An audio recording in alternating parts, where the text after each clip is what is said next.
حبيبي الغالي شوف يبون شوف هذا البول ولا بيش محمد جان ولا بيش تعال ابني امامي شوف الله اكبر الله اكبر هذا بول احسن علاج شفاء شوف كرة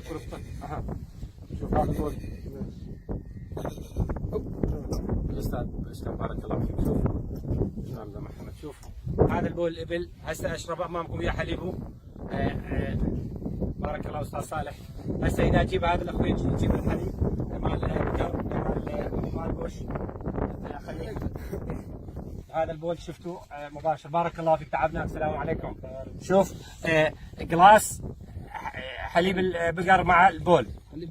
بوش بارك الله عفوا والله ما حد بشوف خلطناه شفتوا بعيونكم هسه اشربه يم الجمل الشيخ صالح تعال يمي معي حتى ما تشوف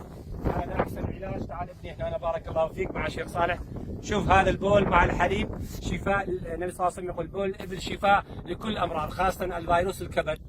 والمرض اسداد الكبد والمرض السرطان والالتهابات شوف هسه اشرب انا صايم ولكن اشرب هذا السنه شوف بسم الله الرحمن الرحيم شوف بسم الله هذا بول الابل وحليبه بسم الله الرحمن الرحيم تعال ابني شوي اللي جاي عدل شوف بسم الله الرحمن الرحيم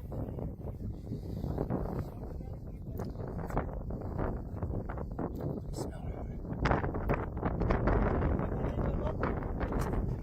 الحمد لله الذي سقاني واجعلني من المسلمين وهذا هو سنة النبي صلى الله عليه وسلم شربنا بول الابل وحليبه وهذا مع الجمل الحلوين مع الاستاذ صالح وصلى الله على سيدنا وعلى حبيبنا محمد وهذا هو سنة النبي عليه الصلاة والسلام هذه كل الناس اللي مصاب بالفيروس الكبد والسرطان والالتهابات يشرب بول الابل وحليبه والساعة يسمع القرآن بالهيدفون يطيب بإذن الله تعالى وصلى الله على سيدنا وعلى حبيبنا محمد والسلام عليكم ورحمة الله وبركاته.